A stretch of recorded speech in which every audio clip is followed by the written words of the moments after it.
지금부터 더 밀크의 첫 번째 웨비나 더 밀크 테이블 첫 번째를 시작하도록 하겠습니다. 안녕하세요. 실리콘밸리 혁신 미디어 더 밀크가 주최하는 더 밀크 테이블 첫 번째 웨비나에 참석해 주신 여러분 환영합니다. 저는 사회를 맡은 더 밀크 코리아의 김인순입니다. 더 밀크는 독자분들과 지속적으로 소통하는 미디어입니다. 앞으로도 여러분이 원하는 주제에 대해 전문가를 모시고 다양한 시각과 인사이트를 전달하는 자리를 마련할 계획입니다. 오늘은 첫 번째 시간으로 왜 트럼프 미국 대통령이 미국에서 틱톡을 금지하려 하는지, 이 안에 숨어있는 미중 관계의 메시지는 무엇인지, 이를 통해 글로벌 인터넷 시장이 어떻게 변화되고 있는지 짚어보겠습니다. 오늘 웨비나에 참석해 주신 전문가들을 소개해 드립니다. 한국 최고의 중국 전문가이신 이성연 세종연구소 중국센터장님을 모셨습니다. 센터장님 자기소개 부탁드립니다. 예, 세종연구소의 이성현입니다. 예, 최고의 중국 전문가는 아니고요. 여러분과 같이 중국에 대해서 같이 고민하고 공부해보는 사람입니다. 감사합니다. 네, 감사합니다. 두 번째로는 틱톡 내에서 최고의 미디어로 성장하고 있는 뉴즈의 김가연 대표님 나오셨습니다. 안녕하세요. 안녕하세요. 저는 Z세대 타겟 테크 트렌드 컨텐츠 스타트업 뉴즈의 김가현 대표입니다. 뉴즈는 틱톡에서 100만 개 이상의 좋아요를 받았고요. 틱톡 공식 틱톡 쌤으로 선정이 돼서 국내 1호 정보성 컨텐츠를 다루는 틱톡 크리에이터 집단이라고 생각하시면 좋을 것 같습니다. 반갑습니다. 네, 감사합니다. 다음으로는 실리콘밸리에서 틱톡 관련 뉴스를 지속적으로 팔로우하고 있는 더 밀크 손재권 대표님도 함께합니다. 예, 안녕하세요. 지금 여기 산호세고요. 시간은 지금 10시, 저녁 10시입니다. 그래도 예, 좋고요. 이렇게 만나 뵙게 돼서 너무 반갑습니다. 더 밀크 손재권입니다. 네, 감사합니다. 오늘 웨비나 중에 여러분들이 궁금하신 내용을 Q&A 게시판에 올려주시면 저희가 토론이 끝나는 중간중간에 답변해 드리도록 하겠습니다. 설문조사도 진행합니다. 여러분의 많은 참여를 부탁드립니다. 한 가지 더, 여러분과 지속적인 커뮤니케이션을 위해 카카오톡의 오픈 채팅방을 오픈했습니다. 웨비나 참여 안내 메일에 링크를 보내드렸는데요. 더 밀크 테이블에 참여하신 분들을 위한 커뮤니티입니다. 이곳에서 앞으로도 지속적으로 여러분과 소통할 예정이니 많은 활용을 부탁드립니다. 그럼 지금부터 틱톡 전쟁과 미중 관계, 인터넷의 미래에 대해 토론을 시작해 보도록 하겠습니다. 첫 번째 순서는 손재권 더 밀크 대표가 지금까지 틱톡을 둘러싼 논쟁에 대해 시간대별로 정리해 주시겠습니다. 손 대표님 부탁드립니다. 예, 감사합니다. 제가 발표를 해보겠습니다. 제가 공유를 할게요. 예, 여기 있습니다. 예, 제가 그 틱톡 관련된 이벤트를 좀 정리를 좀 해봤습니다. 디브리핑을 잠깐 해보겠습니다.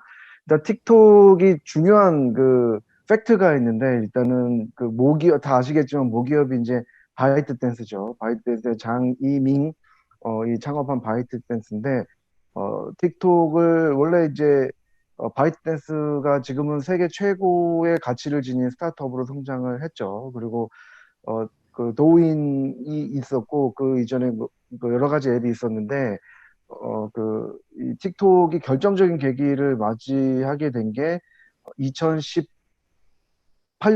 2018년에 뮤지컬리 그를 인수를 하게 되면서 이름을 그 틱톡으로 바꾸고, 그리고 뮤지컬리도 굉장히 그 립싱크 앱이었어요. 그래서 립싱크 앱으로 굉장히 잘 성장을 하고 있었는데, 요거 뮤지컬리를 그때 페이스북도 인수를 하려고 했는데 그거를 물리치고 틱톡이 인수를 하면서 그러니까 바이트댄스죠. 바이트댄스가 인수를 하면서 틱톡이 됐습니다. 뮤지컬리 그때 상당히 많은 가입자가 있었음에도 불구하고 그걸 브랜드를 다 버리고 틱톡으로 갔고요. 지금은 아시다시피 많이 아시겠지만 중국에서는 도우인이라는 이름으로 서비스하고 있고 글로벌리는 틱톡으로 서비스를 하고 있습니다.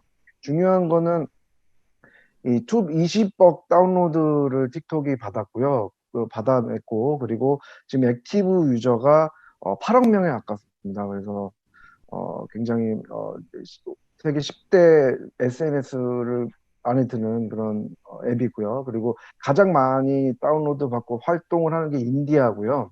그리고 최근에는 코비드로 인해서 유튜브나 인스타그램, 페이스북보다 더 많이 활동하고 더 많이 사용하는 그런 앱입니다. 그래서 지금 미국의 유튜브나 인스타그램, 페이스북, 스냅챗 다 지금 미국 앱 아니겠습니까? 근데 그거보다 더 많이 지금 활동을 하고 있는 앱입니다. 그리고 제일 중요한 특징은 이용자의 41%가 이제 16세부터 24세까지 이제 어, Z세대, 소위 말하는 G세대라고 하는 이용자들이 가장 많고요. 그래서 그 이용자들 지금 1위기 때문에 이용자가 쭉 크게 되면은 지금 뭐 페이스북, 인스타그램, 스냅챗들이 다 물러나게 되는 그런 게 되기 때문에 이제 굉장히 파워풀하고 무서운 앱이 된 거죠. 미국에서도. 그리고 이 앱의 가장 큰 특징 중에 하나는 또 이게 체류 시간이 52분이나 됩니다. 그래서 몰입도도 굉장히 많고 또 이제 중독을 유발을 하죠. 일부러. 그래서 굉장히 중독성이 강하고요. 그게 특징입니다.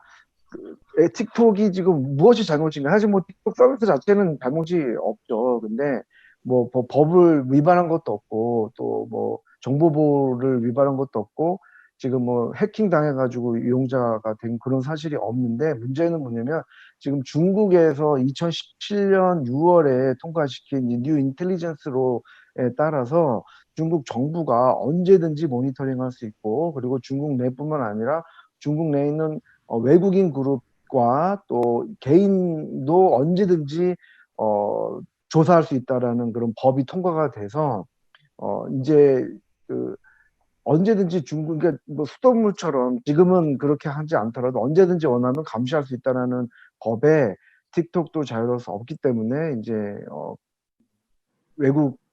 특히 미국에서 그 걱정을 하게 된 거죠.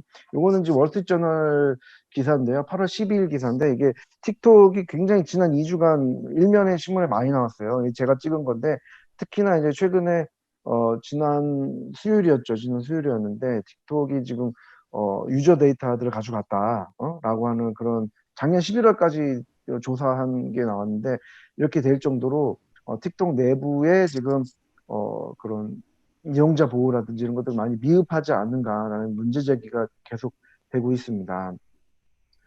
이거는 이제 뉴욕타임즈 기사인데 CIA에서 그러니까 CIA에서 조사를 했는데 아직까지 특별한 이 정보 틱톡 이용자에 대한 정보가 중국으로 갔다라는 증거는 아직 뭐 발견되지 않았다. 뭐 그런 겁니다. 이거는 지금 뭐 사실 중국 정부나 틱톡에서 지속적으로 강조하고 있는 건데요. 그러니까 우리는 그런 일을 하지 않는다라는 건데 문제는 미국에서 보는 거는 지금까지는 그럴 수도 있으나 앞으로 언제든지 중국 정부에서 원하면 빼갈 수 있다. 거기에 자유로운 중국 내 기업은 없다라는 것이 이제 미국 입장입니다. 그래서 트럼프 대통령이 지난 6일이었죠. 지난 6일에 이제 행정명령으로 틱톡과 그리고 위챗을 금지하고 45일 내에 팔아라라는 명령을 내렸습니다.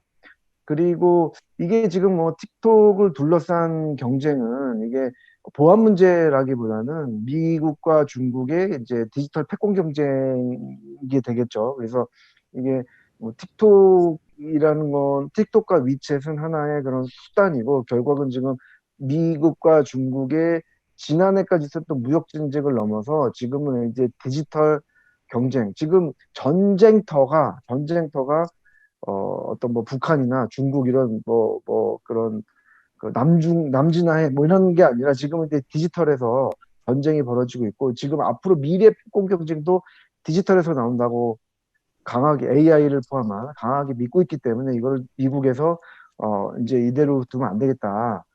사실 뭐 AI라든지 이런 것들 AI나 기술 5G 기술들은 이미 중국이 미국을 추월했다라는 보도도 많이 나오고 조사도 나오고 있기 때문에 그것을 미국에서 걱정을 하고 있는 거죠. 틱톡이나 위챗 금지뿐만 아니라 미국 국무부죠. 이 마이크 폼페오가 지난 8월 2일이었나요?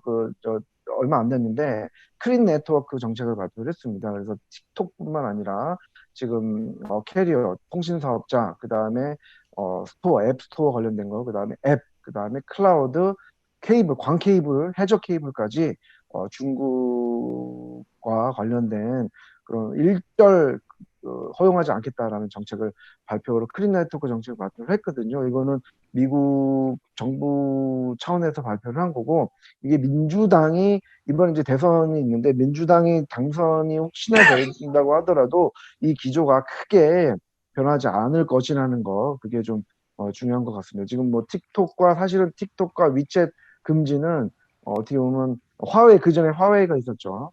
시작에 불과하고 앞으로 인터넷이 분열되는 미국 중심의 지금 인터넷, 그 다음에 중국 인터넷, 그 다음에 GDPR이 있는 유럽 중심의 인터넷이 또 따로 있죠. 그리고 인도가 또 그 중국을 지금 열심히 따라하고 있거든요. 그래서 아주 인터넷 대륙이 이제 갈라지게 되는 그런 아주 중요한 분기점에 지금 있는 겁니다. 이 2020년 8월이.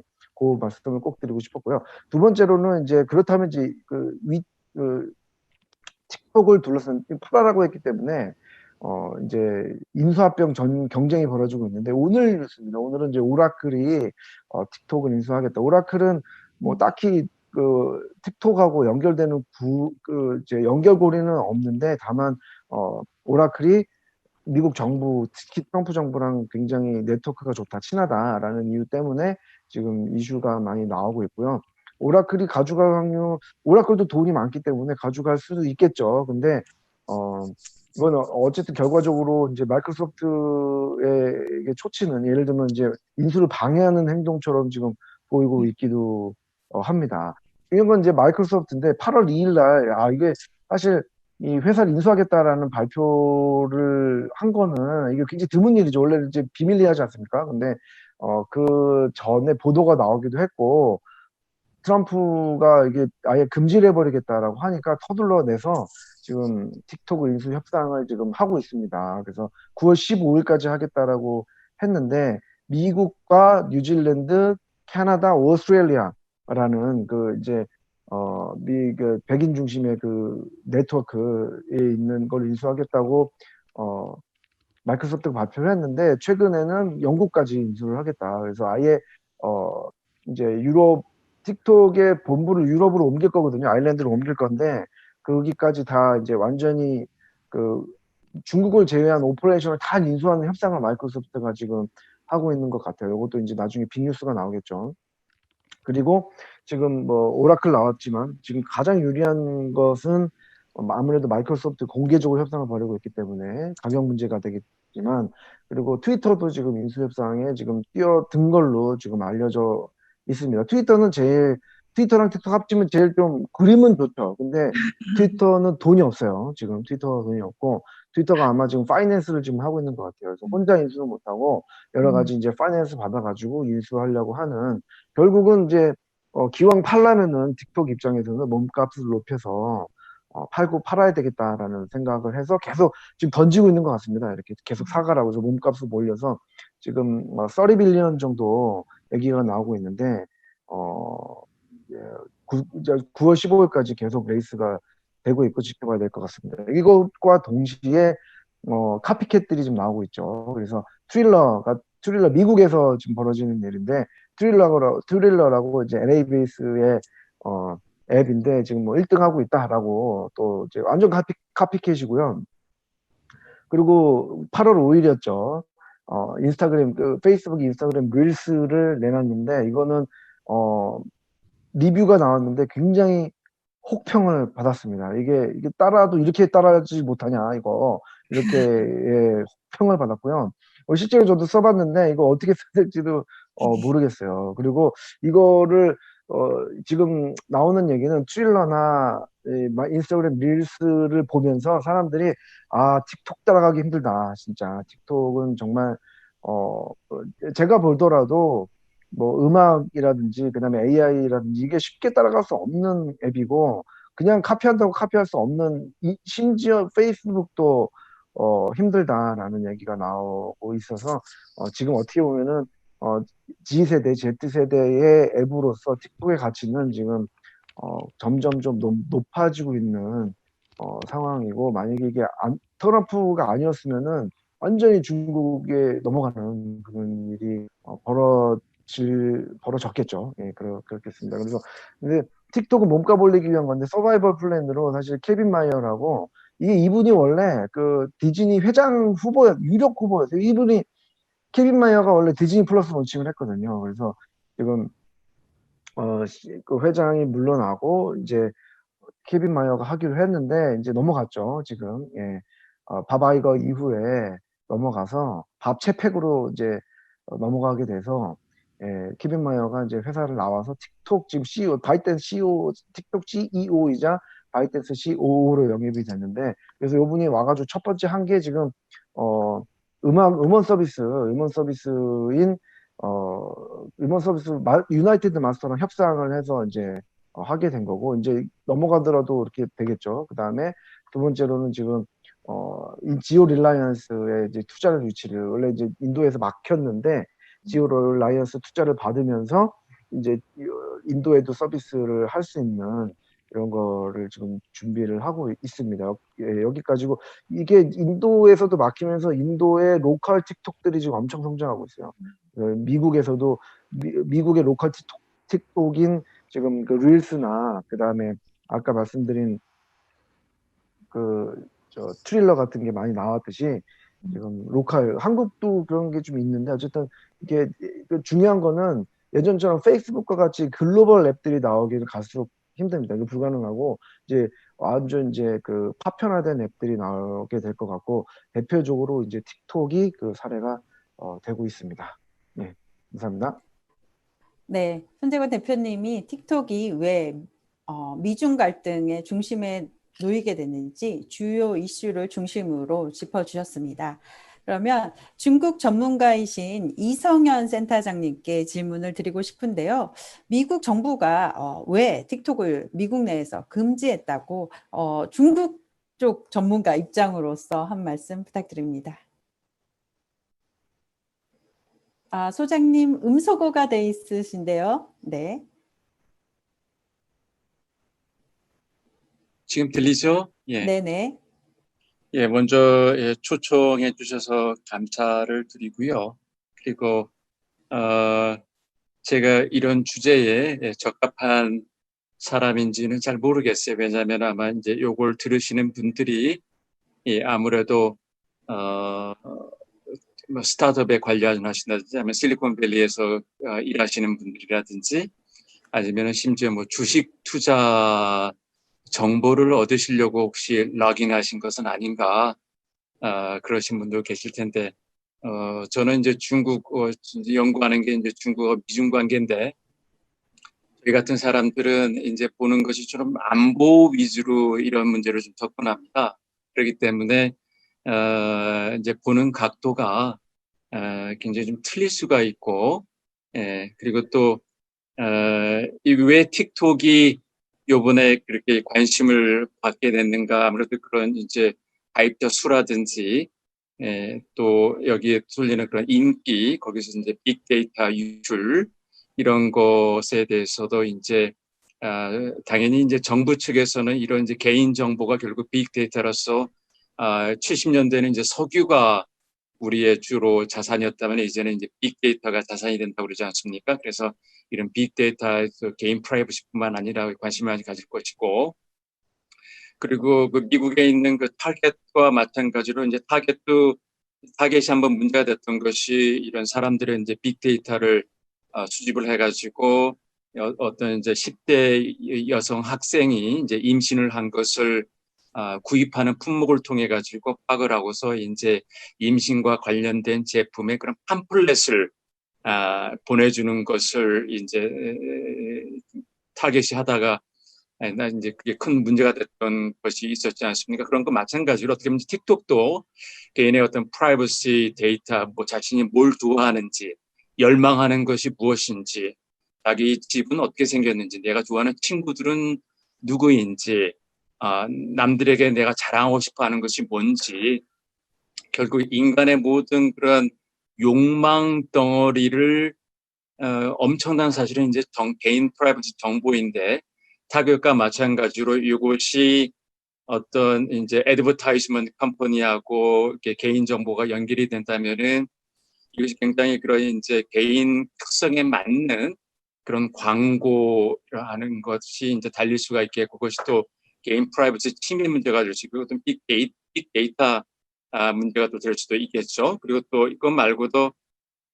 이번에 이제 미국에서 문제가 있었던 그런 블랙 라이브즈 매터, 흑인의 생명도 존중합니다, 중요합니다, 이런 문제에 있어서도 틱톡이 좀 기여를 했었고, 그리고 트럼프 대통령의 모임을 가지려고 했었는데 그것이 또 이제 틱톡 때문에 그런 모임의 호응이 좀 줄어든 면이 좀 있었고, 그래서 이제 틱톡이 이렇게 개인 정보 프라이버시 침해뿐만 아니라 어떻게 잠재적인, 아직까지는 아닙니다만 어떤 잠재적인 영향력의 그런 활동 그런 범위가 결국은 이제 정치적인 그런 분야까지 다양하게 그런 확장성에 관심이 있기 때문에, 또 그것이 굉장히 사회적인 문제 관심도 있겠지만은 정치적인 문제에서도 그 정치가들도 굉장히 큰 관심을 갖게 될 것입니다. 그리고 사실 이번에 미국 정치계에서도 이제 틱톡에 관심을 갖게 된 큰 이유 중에 하나가, 사실 미국 정치계에서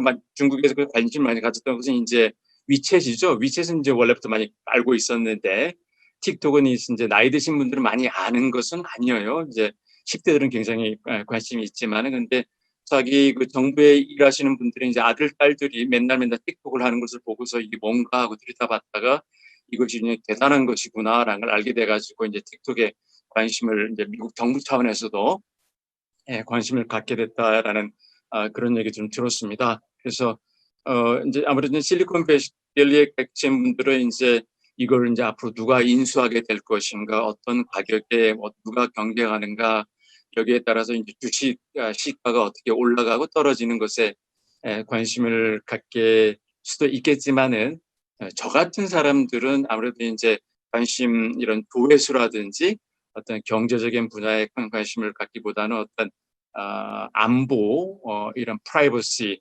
사이버 안보 이런 것에 이제 관심을 좀 갖는 측면, 그래서 이런 각도가 좀 틀리고, 그리고 이런 사이버 측면에서 보자면은 사실은 이제 아까 그 손재건 대표님께서 말씀하셨듯이 미중 간의 사이버 영역에서의 어떤 경쟁이라는 것은 이것이 잘 눈에 보이지는 않지만 사실 이게 거의 전쟁 수준이거든요. 그래서 특별히 2013년에 지금 손재건 대표님이 계시는 캘리포니아 써니랜드에서 시진핑하고 오바마, 당시 미국 대통령 오바마가 만났죠. 그때도 이제 언론의 보도가 크게 되진 않았지만은 미국이 굉장히 화를 내면서 중국 측에다가 문제 제기를 한 것이 사실은 이제 사이버 문제였어요. 해킹의 문제였는데, 심지어는 이제 미국 그 일각 특히 이제 사이버 관련한 그런 이제 펜타곤이라든지 이런 쪽에서는 중국의 사이버 공격을 실제로 뭐 인민해방군이 공격하는 것처럼 그런 실제 공격으로 우리가 인식하겠다라는, 그래서 또 거기에 따라서 공격을 받으면 우리도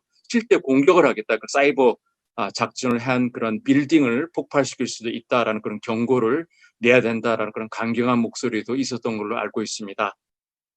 전반적으로 보면은 제가 볼 때는 이제 손재건 대표님께서 말씀하셨듯이 미중 간에 이제 많은 지금 화두가, 이것이 다만 이 틱톡 관련한 이런 분쟁이 이제 결국은 이제 미국 기업이 중국 기업을 이런 정치적인 이슈를 통해 가지고 싸게 인수하려는 그러한 돈 먹고 돈 먹는 어떤 게임의 방정식 차원에서 이루어지는 것이냐, 저는 그렇게 보지 않아요. 저는 이것이 전반적인 어떤 미중 간의 인터넷 디커플링이 사실은 이제 10여 년부터 서서히 진행되고 있다가 사실은 이제 요번에 이게 조금 더 스피드업, 속도가 좀 강화되고 빨라지고 있는 거고, 10여 년 전에 중국이 그레이트 파이어월을 설립함으로써 이제 구글을 색출하고 페이스북이라든지 뉴욕 타임스 이러한 이제 미국 앱들을, 또 미국 관련한 인터넷 사이트를 블락하기 시작하면서 사실은 이제 이 디커플링, 인터넷 디커플링은 사실 이제 중국 쪽에서부터 먼저 담을 쌓기 시작한 거고, 그것이 이제 서서히 이루어지다가 이번에 이것이 이제 틱톡이라든지 위챗 아니면 화웨이 이런 문제로 이제 불거진 거라 보고 있고, 그리고 틱톡 관련해서는 이제 이것이 결국 어떻게 보면 이제 기술적인 문제도 좀 있는 것 같아요. 금방 그 손재원 대표님 말씀하신 것처럼 이번에 틱톡을 미국에서 금지해야 된다라고 가장 앞섰던 회사 중에 하나가 제가 듣기로는 이제 페이스북이라고 알고 있는데,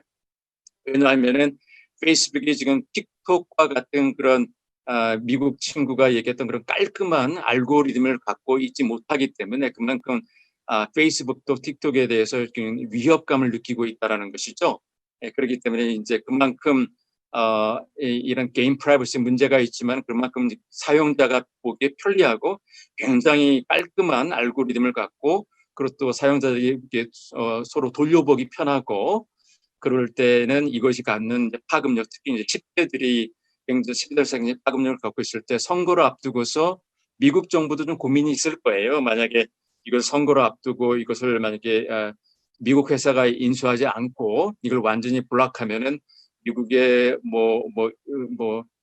8천만 명, 1억 명의 청소년들, 20대 학생들이 막 들고 일어나가지고 반 트럼프 운동을 벌일 수 있는 그런 이제 정치적인 어떤 문제로 발전할 수 있을 정도로는 굉장히 큰 인기를 끌고 있는데, 결국은 제가 볼 때는 금방 말씀드린 대로 이것이 어떤 이러한 그런 이제 빅데이터 문제라든지 결국 이제 인터넷 미중사의 인터넷 디커플링이 이루어지고 있고, 저는 앞으로도 이것이 틱톡뿐만이 아니라 이것이 또 가속화되고 영역이 더 커지고, 또 최근에도 이제 홍콩 문제가 불거지고 나서는 원래는 이제 그 페이스북하고 구글의 해저 케이블이 이제 홍콩으로 연결돼 있었다가 홍콩 문제 터지고 나서는 이제 그 케이블을 끄는 것으로 알고 있습니다. 미국 측에서. 그래서 이제 중국 측이 이 케이블에 연결시키는 것을 이제 막으려고 하고 있는데, 그만큼 앞으로 이런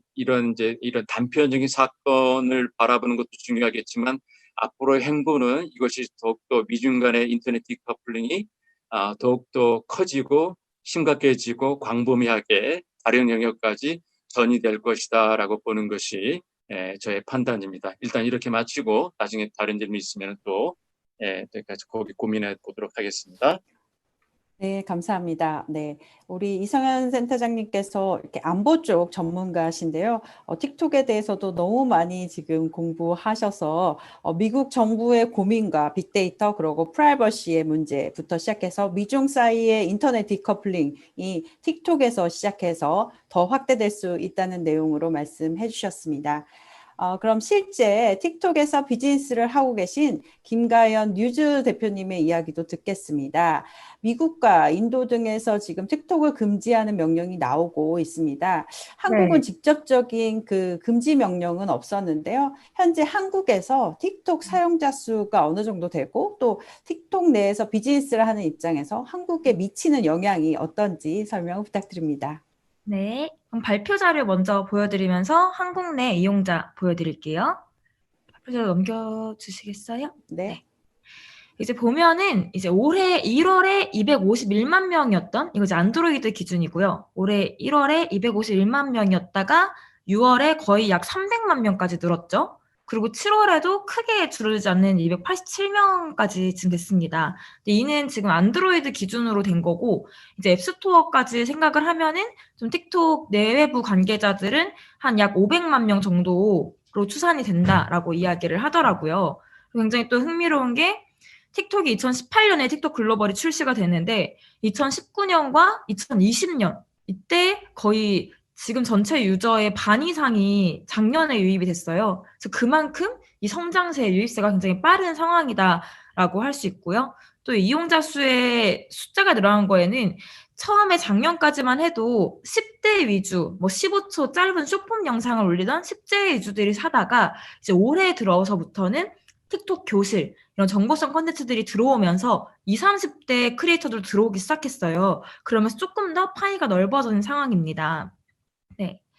그리고 이제 보면은 지금, 한번 틱톡에 대해서 또 이제 모르시는 분들이 있을 것 같아서 제가 간단하게 보여드리려고 이렇게 영상을 준비했어요. 먼저, 이건 정말 틱톡 결에 맞춘 정보성 영상이다라고 보실 수 있는데요. 이게 이제 우주선 조종사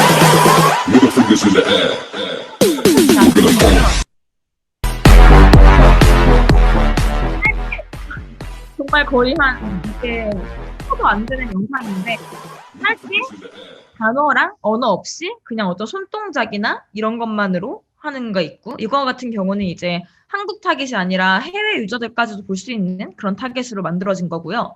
틱톡에서 15초라는 이미지를 더 확장시키기 위해서 1분까지 영상을 업로드할 수 있게 늘렸어요. 그리고 지금은 일부 크리에이터들 대상으로 3분까지도 영상이 올릴 수 있는데요. 제가 이제 1분짜리 영상으로 틱톡에서 정보를 전했던 영상 한번 보여드릴게요.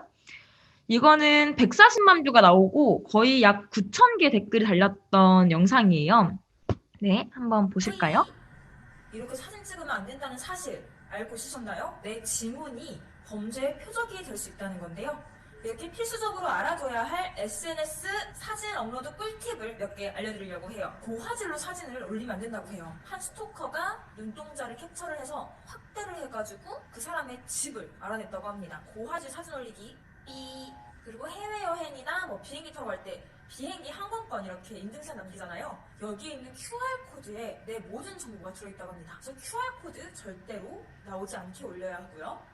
위치 너무 일일이 올리지 말기. 위치를 올리다 보면 내가 자주 가는 장소가 나오게 돼요. 그러면 또 그게 범죄의 표적이 되기 쉽다고 합니다. 내가 휴가를 간다 이런 걸 또 올리면, 특히 혼자 사시는 분들, 그러면 집이 비어있다는 사실이 누군가에게 노출되겠죠. 범죄의 표적이 되기 쉽다고 해요. 우리 모두 내 일상을 올리는 건 좋지만 조금 더 안전하게 올리면 좋겠죠?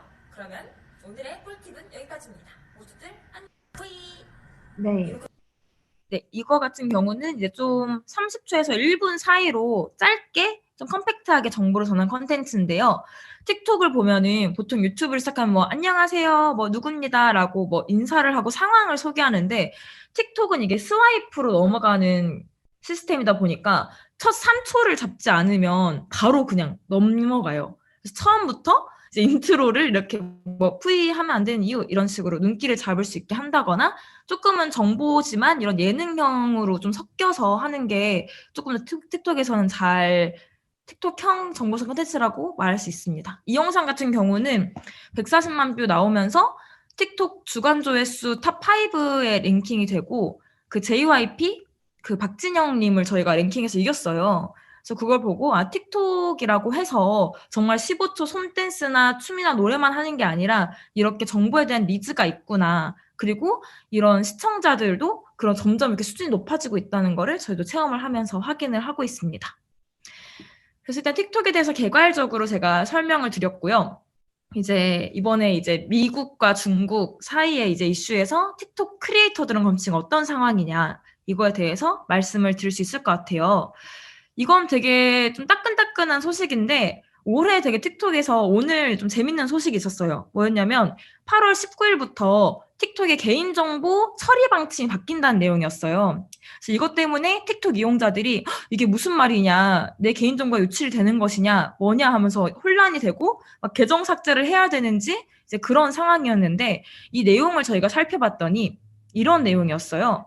개정안 일부에 당사의 사업 또는 자산을 매각하거나 매입하는 경우 당사는 해당 사업 또는 자산의 잠재적 매수인이나 매도인에게 기하의 정보를 제공한다 라는 내용 때문에 이제 이런 확인을 받는 거였더라고요. 그래서 저희는 이제 이 내용들을 보고 매각이 좀 본격화 되겠구나. 틱톡에서도 이렇게 미리 틱톡 전 유저한테 이게 푸시 알림으로 온 거예요. 그래서 이렇게 다 작업에 들어가고 있구나.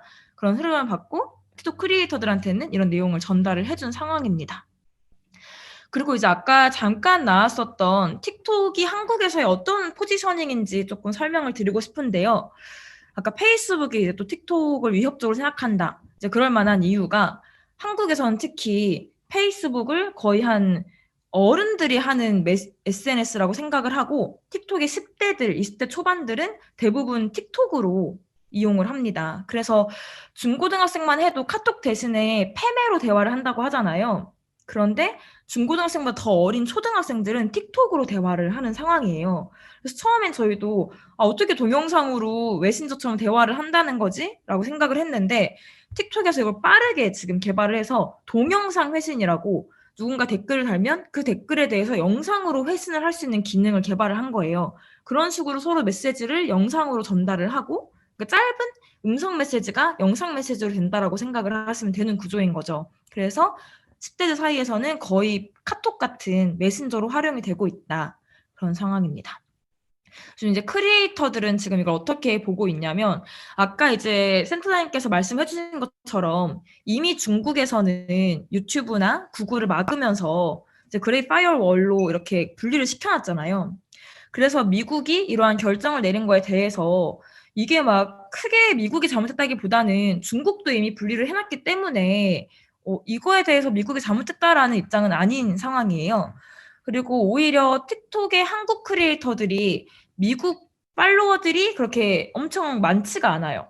그래서 만약에 미국 팔로워들이 정말 비율이 많으면 그만큼 그 유저 수가 줄어드는 거니까 한국의 크리에이터들도 많이 걱정을 할 텐데, 한국의 크리에이터들이 대부분 동남아나 뭐 인도네시아 이런 식으로 좀 유저 분포가 다양하게 돼 있다 보니까 오히려 이번 사태로 이제 크리에이터들의 반응은 뭐 미국뿐 아니라 정말 다양한 나라들 팔로워들을 우리가 유입을 할 수 있게 더 다각화를 해야겠다. 좀 그런 식으로 자구책을 찾고 있는 상황이고요. 그리고 이제 또 아마 틱톡이 이번에 마이크로소프트에 인수가 되면은 크리에이터들 입장에서는 더 좋겠다라는 입장들도 나오고 있어요. 왜냐하면은 아까 말했듯이 틱톡의 AI 기술이나 사용자나 이렇게 빠르게 개발하는 거나 이런 게 정말 세계적으로 우수한 수준인데, 아무래도 이게 중국 회사가 만든 앱이라는 인식 때문에 한국에서도 나 틱톡 크리에이터다, 틱톡을 한다라고 했을 때 조금 거기 중국 회사가 만든 앱 아니냐라는 부정적인 시선들이 있었는데, 오히려 이번에 마이크로소프트나 뭐 미국의 대기업들 정말 세계적으로 인정받는 곳들이 인수를 하면 그만큼 틱톡에 대한 가치가 인정이 된다라는 생각 때문에 더 좋게 바라보는 크리에이터들도 있습니다. 그래서 오히려 이렇게 마이크로소프트나 트위터 그리고 오늘 오라클까지 이렇게 다 뛰어든 걸 보면 세계적인 대기업들이 그렇게 틱톡의 개인정보 이슈 가지고 다들 뭐라고 하지만 사실은 틱톡이 그만한 가치가 있다는 게 반증이 된 게 아니냐, 이제 그런 시각들도 있는 상황입니다. 그리고 이게 처음에 인도에서 막혔을 때는 그렇게 크게 동요를 하지 않았어요. 근데 이제 미국은 아무래도 강대국이다 보니까 조금 더 이슈에 관심을 가지고 있는 상황인데, 이게 지금 미국의 결정 때문에 다른 나라까지 영향을 받을 거다라고는 생각을 하지 않는 상황이에요. 왜냐하면 이게 워낙 글로벌리한 플랫폼이고, 뭐 예전에는 미국의 결정에 따라서 국가들이 결정을 내리는 경우들이 많았는데, 최근에는 조금 뭔가 독자적으로 하는 그런 흐름들이 있어가지고 아마 이게 전 세계로 퍼지고 미국의 결정 때문에 달라질 것 같지는 않다. 좀 그런 식으로 바라보고 있는 상황입니다. 그리고 이제 오히려 저희가 봤을 땐 미국 크리에이터들이 훨씬 신경을 많이 쓸 것 같아요. 왜냐하면 거의 3억 명 중에 1억 명 가까이, 거의 3분의 1 가까이가 미국에서 틱톡을 쓰고 있고, 미국에서는 실제로 라이브 스트리밍에 선물 기부처럼 도네이션 기부 기능이라고 실질적인 수익으로 창출될 수 있는 기능들이 엄청 많이 있어요.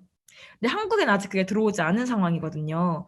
그래서 오히려 미국 크리에이터들한테는 우리나라로 치면 갑자기 한국 유튜버들한테 유튜버 금지한다, 거의 그 정도의 수준의 청천벽력 같은 말이라고 한다고 해요. 그래서 한국은 그렇게까지 크게 신경 안 쓰고, 이제 오히려 이제 이번 기회에, 원래부터 크리에이터들은 사실 단일 플랫폼을 하진 않잖아요. 예전엔 단일 플랫폼으로 했다면 최근 들어서는 이제 멀티 플랫폼으로 확장을 한 추세인데, 이제 이번 기회로 팔로워들한테 내 유튜브나 인스타그램으로도 넘어와라, 그렇게 하면서 본인의 다양한 플랫폼들로 조금 확장을 하는 그런 기회가 된 상황이라고 보고 있습니다.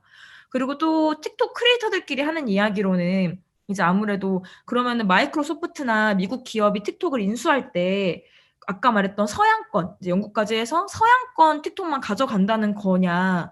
예를 들면 중국의 틱톡은 도우인이라고 아예 별개로 운영이 되고 있으니까 틱톡 글로벌이랑 그런 형태로 되는 건지 이제 좀 한번 이야기가 있었는데, 좀 내외 관계자들 생각으로는 아마 그거는 따로 분리해서 가져가는 건 인수하는 입장에서 별로 원하는 그림은 아닐 거다라고. 왜냐면 사용자가 그만큼 분리가 되는 거고 그만큼 영향력이 사라지는 거잖아요. 그래서 이번에 아마 인수를 하면 좀 전체적으로 조금 인수하는 방향으로 가지 않을까, 좀 그런 시선으로 바라보고 있습니다. 네, 김가연 대표님 실제로 틱톡에서 크리에이터로 활동하시면서 사업을 하고 있어서 정말 생생한 틱톡의 현황을 잘 정리해 주셨고, 실제로 국내에 있는 이제 틱토커들이 크게 영향을 안 받고 있다는 거, 네네네. 네, 미국의 실제로 크리에이터들이 더 많이 영향을 받고 있는데, 사실 크리에이터들에게는 이런 안보적인 이슈에 대해서는 약간은 조금 그들과는 좀 괴리가 있는 약간 이런 느낌도 있습니다. 의견 감사드리고요. 이성현 센터장님께 다시 질문을 드리겠습니다. 현재 그 미국에서 이렇게 틱톡이 사면 초과의 위기에 놓여 있는데 제2의 화웨이가 되는 것일까요? 그리고 틱톡 사안이 화웨이와 같은 것인지 아니면 전혀 다른지 약간 설명을 부탁드리고, 아까 앞서서 위챗도 언급을 하셨는데 미국 정부가 위챗까지 금지를 확대할 경우 정말 전면전으로 가는 것 같은데 이에 대한 의견도 부탁드립니다. 여기에 대해서는 이제 누구에게 물어보느냐에 따라서 답이 틀릴 거예요. 심지어는 이제 미국인들에게 이 질문을 던져도 어떻게 지금 말씀하신 게 이제 테크니컬 뭐 디커플링인데 어떻게 이제 디커플링이 가능하겠느냐. 미국과 중국이 이제 실리콘밸리를 포함해가지고 이렇게 많은 개발자들이라든지 아니면 미국의 골드만삭스를 비롯해가지고 또 틱톡 그런 이제 지분을 갖고 있는 건 이제 세코이아 캐피털 아닙니까? 세코이아 캐피털 등 해가지고 거기 사실은 이제 미국 지분들이 많이 있고 그래서 사실은 이제 미국 중국 산업 중국의 인터넷 산업을 사실은 이제 발전시킨 그 뒷돈들이 사실은 이제 실리콘밸리하고 월가 자본이 굉장히 많이 들어가 있어요. 그렇기 때문에 이제 소위 이제 한국 언론이 말하는 이제 전경유착 이런 식으로 돼가지고 결국 미국도 이걸 통해서 이익을 보지 않았느냐. 그러다가 이것이 이제 결국은 중국의 기술력이 성장하면서 미국의 기술력을 치고 나가니까 안보라는 그런 이제 convenient excuse를 들어가지고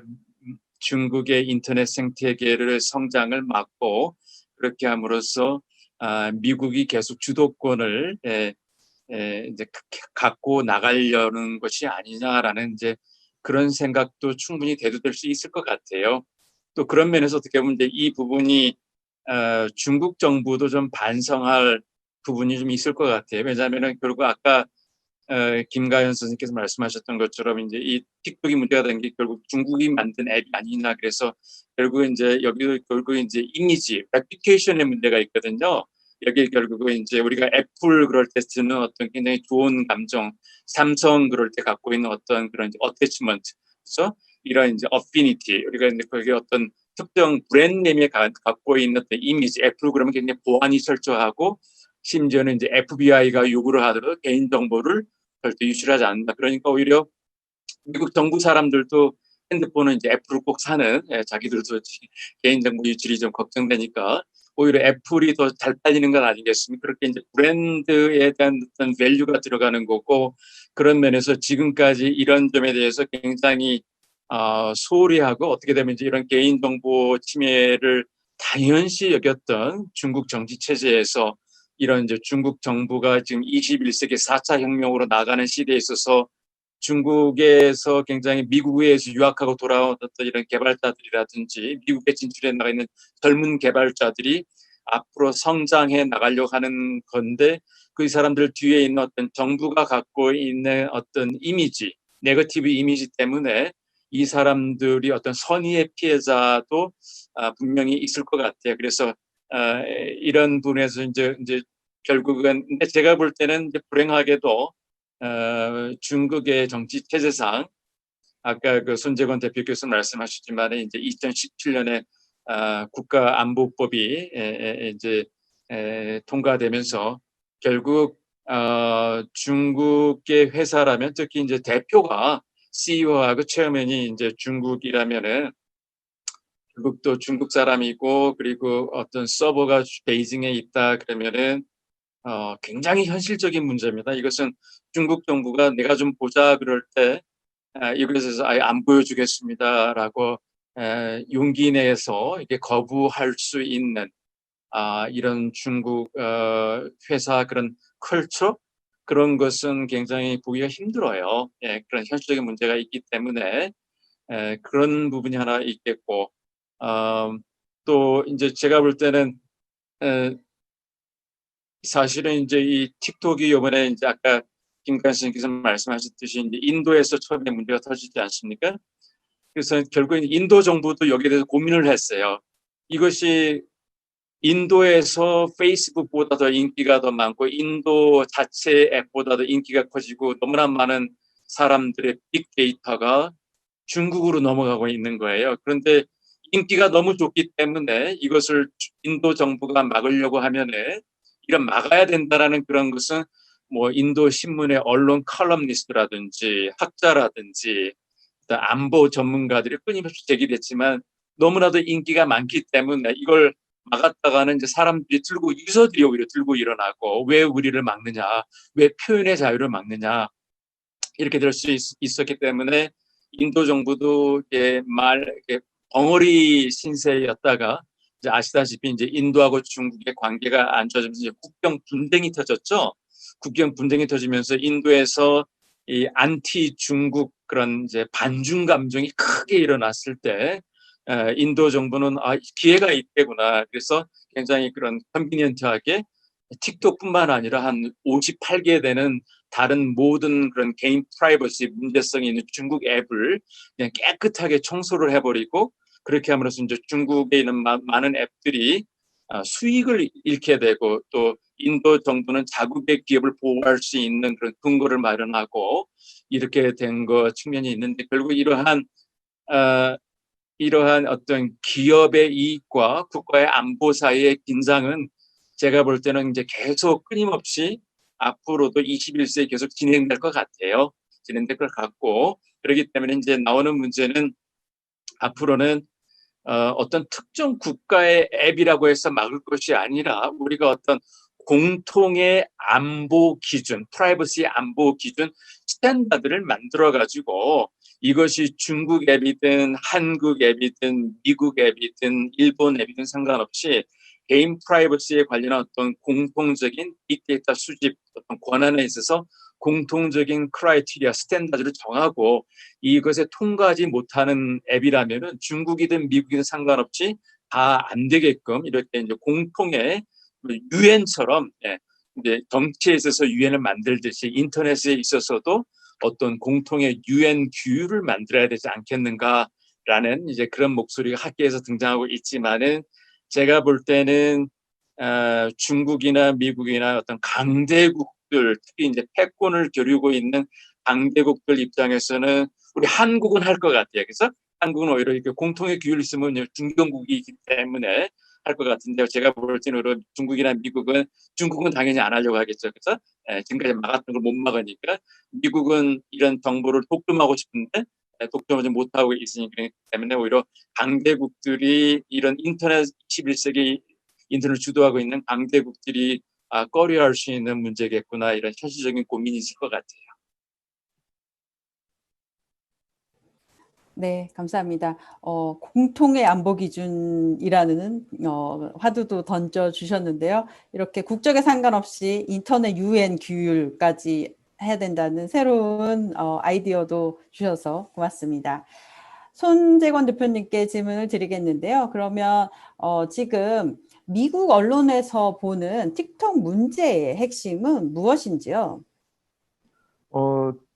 틱톡 문제의 핵심은 틱톡 자체보다 일단 중국이겠죠, 아무래도. 그리고 이 트럼프 정부 들어와서 그 미중 무역 갈등이 계속 하다가 그 코로나 팬데믹으로 인해서 그게 중국 우한으로부터 나왔잖아요. 그래서 일반 국민들이 느끼기로는 그 이제 이게 중국발이다라는 그런 감정, 그리고 최근이었죠. 그 중국 홍콩 보안법 같은 경우에도 그게 또 얼마 전에 그 홍콩의 민주인사도 체포해 갔잖아요. 이제 이런 것들이 지금 실제로 중국이 문을 닫는다라는 그런 인식이 있어서 아까 제가 잠깐 언급을 했었는데 이 트럼프 정부가 아니고 민주당 정부로 넘어가더라도 중국에 대한 강경한 입장은 좀 계속되지 않을까라는 그 예측이 지금 나오고 있는 상황입니다. 다만 이제 중국에 대한 압박을 미국 혼자 하는 것보다는 이제 다원주의로, 그래서 뭐 이렇게 뭐 영국이나 아니면 뭐 프랑스나 독일하고 같이 이제 뭐 한다든지 이렇게 형식은 좀 다를 것 같은데, 아무래도 그래도 중국에 대한 압박을 왜냐면 이게 시진핑 이 야심이 이제 그 위아더 월드가 아니라 중국 온리, 우리가 잘 살겠다 했다. 우리가 잘 살고 보자. 그다음에 이게 패권을 미국을 우리가 넘어서겠다라는 그런 야심이 있기 때문에 그런 것들을 이제 공개적으로 이제 밝히고 있고 하기 때문에 이게 결국은 이제 싸우는 거잖아요. 싸워서 우리가 지면은 가만 우리는 화해하는데 쟤네는 속마음이 그게 아닌데 손 내밀고 있었던 거거든요. 그런 것이 드러난 거기 때문에 이제 앞으로는 미국인들도 그걸 알아서 그게 이제 대표적으로 이제 텔레콤에서 화웨이가 된 거고 이제 앱에서는 이제 그 틱톡이 된 거고, 그 앞으로도 나올 것들이 뭐 줌이 얘기 나오기도 하고 여러 가지 얘기가 나오거든요.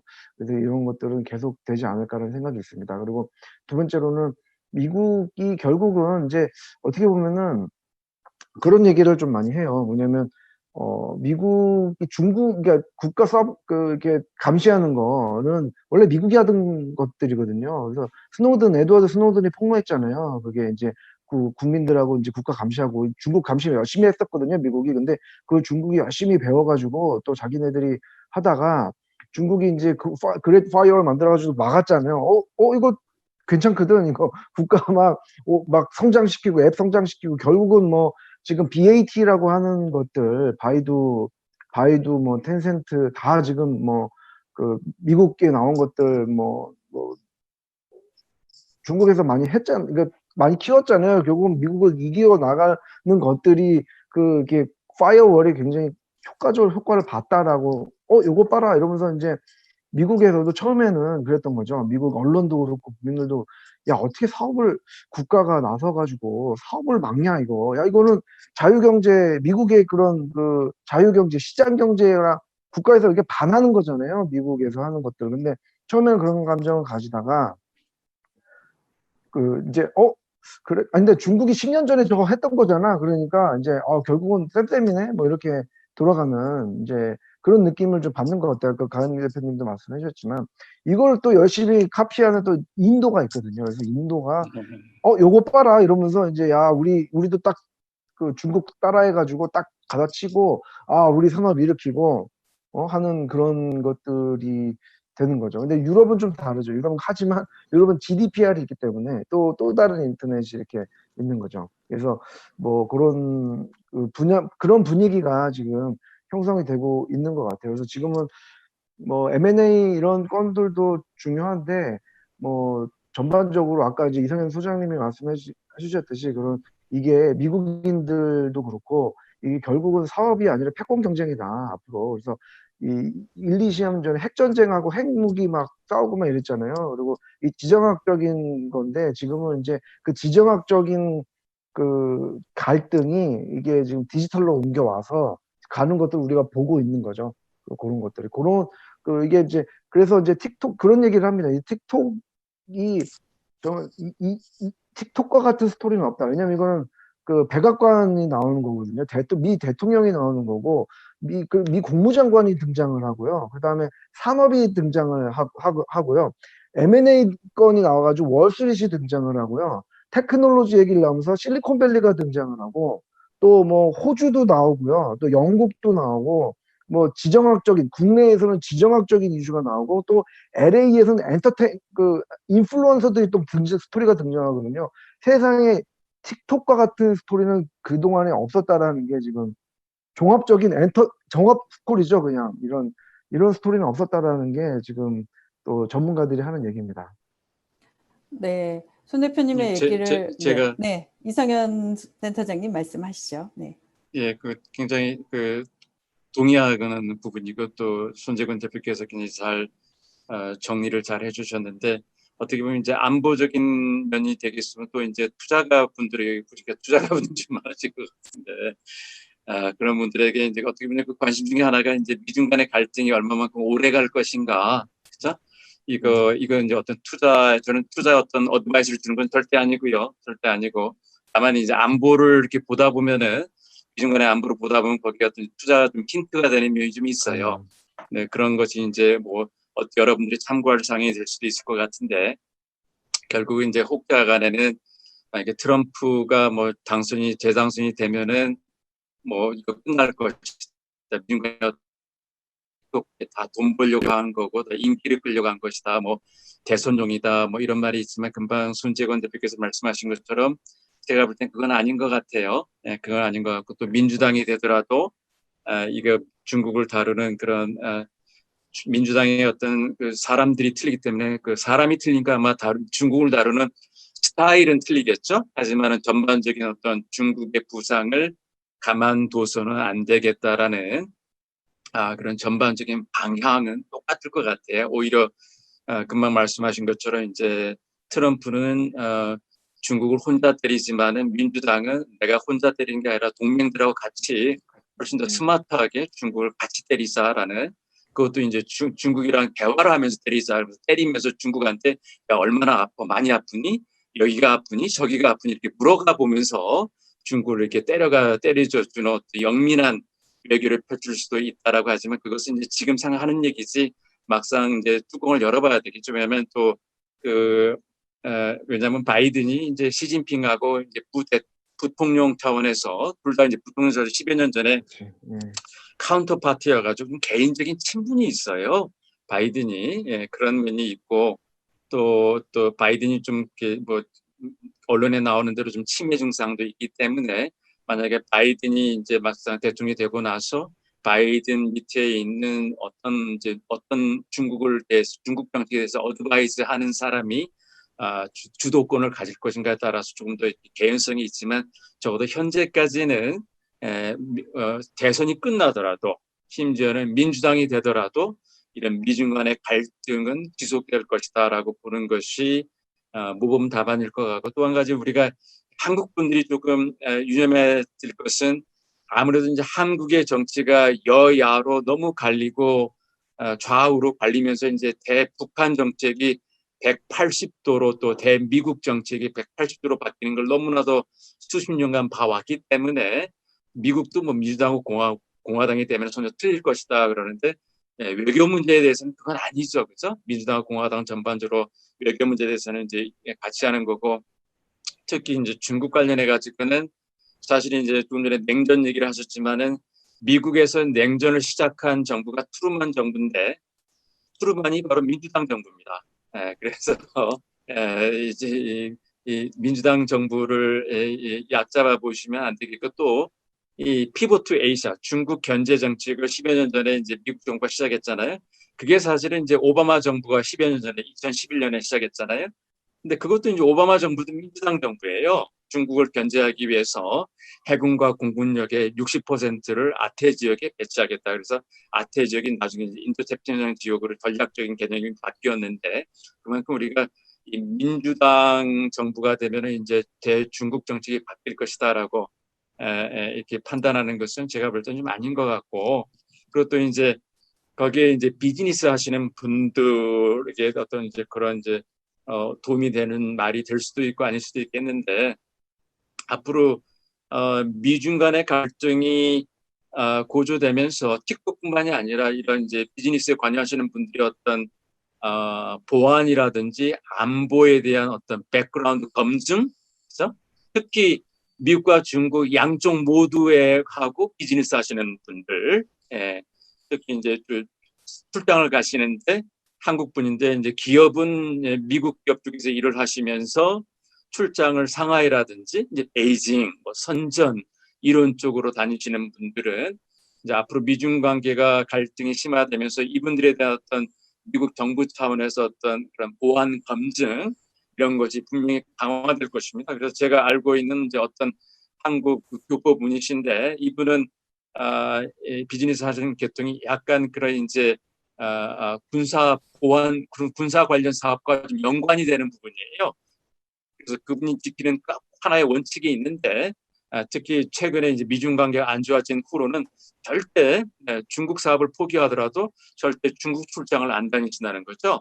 심지어는 이제 미국에 계시지만은 이제 서울에 출장을 일 있을 때 중국 측에서 옛날에 비즈니스를 같이 하셨던 이제 중국 친구들, 파트너들이 연락 와서 베이징 한번 들리라 이럴 경우 연락이 오지만은 이분 같은 경우는 뭐 그럴 수도 있는데 그거 뭐 그냥 좋게 갔다 올 수도 있지만은 또 기록이 여권에 남을 수도 있지만 그냥 그거 아니겠습니까? 비즈니스 출입이라고 할 수 있겠지만 이분은 절대 안 간다는 거예요. 그만큼 어떤 분들은 이런 문제를 또 굉장히 예민하게 보시면서 앞으로 향후에 지금은 괜찮을 수 있어요. 하지만 이제 앞으로 미중 관계가 더욱더 악화되면서 이제 미국과 중국 사이에서 끼어 있는 한국 기업들, 한국 비즈니스맨들이 뜻하지 않게 지금도 이렇게 아까 말씀하신 홍콩의 그런 이제 지민 라이라 같은 이제 체포된 사람도 있는 것처럼 이 미중 양쪽의 갈등에 끼인 분들이 희생자가 될 수 있다라는 것, 이런 부분에 있어서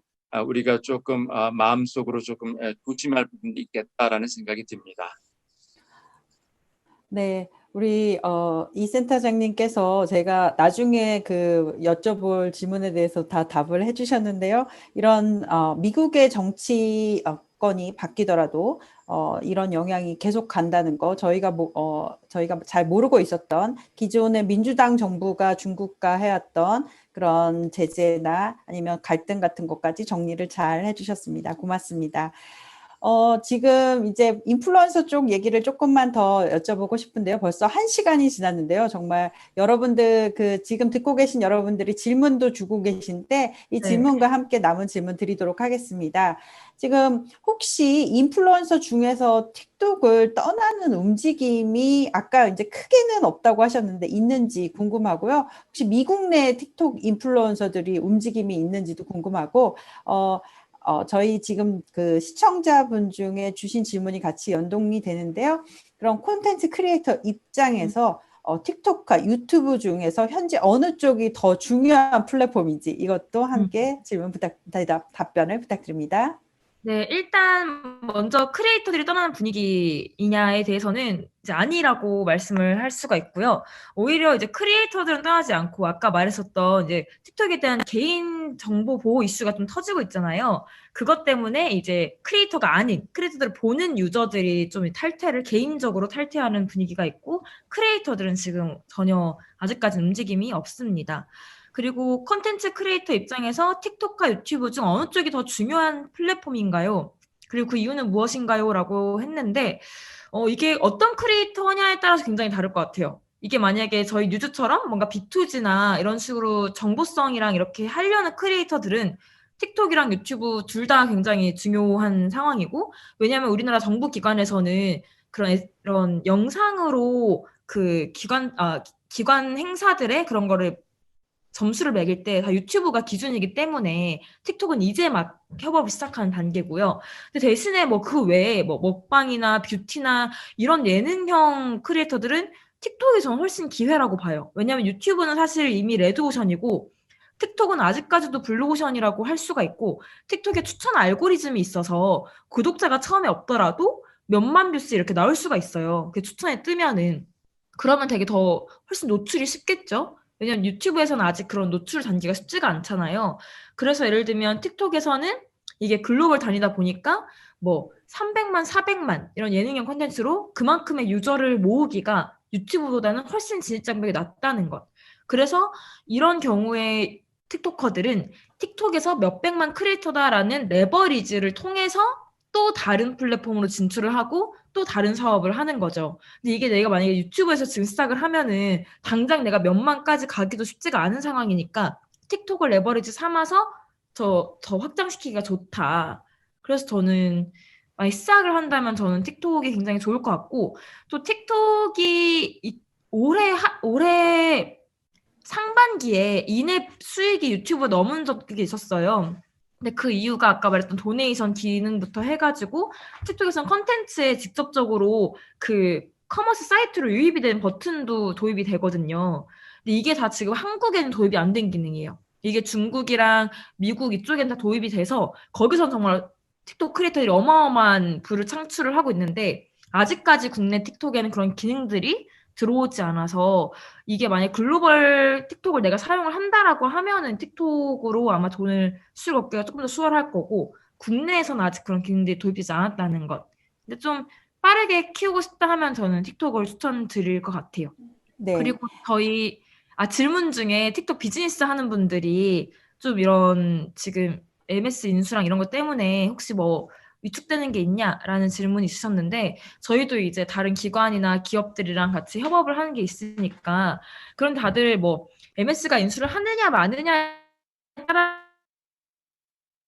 지켜보자, 좀 조심하는, 이걸 완전히 철수하자 이런 분위기는 아니고 예정대로는 다 진행을 하고 있어요. 그래서 아직까지는 국내에서도 비즈니스적으로도 크게는 타격이 없는 상황이에요. 특히 틱톡 MCN들도 저희 많이 만나는데 MCN 사업 하시는 분들도 네, 비즈니스적으로는 아직 크게 안 하고 있더라고요. 오히려 우리나라는 지금 연예인들이나 뭐 배우들 이런 예능 쪽에서 많이 틱톡으로 더 유입이 되고 있어요. 최근에 더 많이. 그래서 아직 한국은 또 분위기가 다른 상황입니다. 네. 미국 같은 경우는 약간 그 틱톡 인플루언서들이 많이 뭐 많이까지는 아니지만 어쨌든 옮겨가고 있고요. 왜냐면 좀 이게 좀 중국 거다. 이거 음, 좀 이게 약간 길티한 감정이 있는 거죠, 약간. 그래서 음. 애국 페이스북 예를 들어서 그런 사람이 있다면 어? 그래서 그런 게 사실이고, 그리고 뭐 이렇게 막 엑소더스 이런 건 아니고요. 그리고 무엇보다도 페이스북이 릴스 내면서 인플루언서 유치하려고 돈을 많이 쓰고 있어요. 그래서 어. 예, 돈을 많이 쓰고 있어서 이제 이렇게 인플루언서도 큰 마켓이잖아요. 그래서 좀 넘어가는 그런 흐름은 미국에서 좀 있는 거는 좀 사실이고, 미국에서는 지금 어, 틱톡은 그냥 이렇게 화제거리인데 가장 이게 딱 목지고 이런 것도 사실 위챗이에요. 위챗이 미국에서 금지를 하면, 그러니까 금지가 될 걸로 명령을 받으면서 미국 내 중국인들이 지금 거의 패닉 상태예요. 그래서 예를 들면 저 같은 경우도 지금 카톡 안 된다고 하면 전화도 지금 힘들고, 뭐 라인 쓰나? 그럼 라인은 뭐 써봐야 뭐 한국에서 안 쓰잖아요. 뭐 어떡하지 마. 그다음에 위챗은 슈퍼앱이잖아요. 우리는 위챗 정도 이상은 카톡이 아닌데 모든 거를 다 위챗에서 해서 지금은 미국에 있는 저희 주변에 캘리포니아 실리콘밸리도 중국인들이 많으니까 지금 위챗 금지 때문에 굉장히 틱톡보다는 현실적으로는 실존적으로는 거기에 좀 더 위협을 받고 있는 상황이죠. 이 센터 중에 위챗 얘기가 나와서 뭐 여쭤보는데요. 이렇게 예. 만약에 지금 위챗까지 금지가 된다면 정말 그 미국이 중국을 압박하는 수위가 최대로 높아지는 거 아닌가요?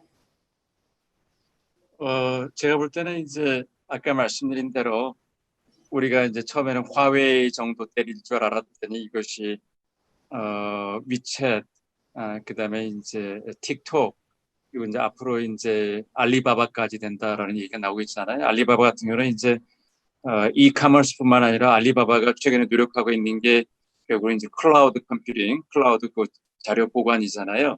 결국 그것은 결국 모든 자료를 여러분이 갖고 있는 사진이라든지 뭐 글 쓴 거 자료, 사업 기밀 포함해가지고 사업 전략 이런 걸 다 결국 클라우드에 보관하면 편리하잖아요.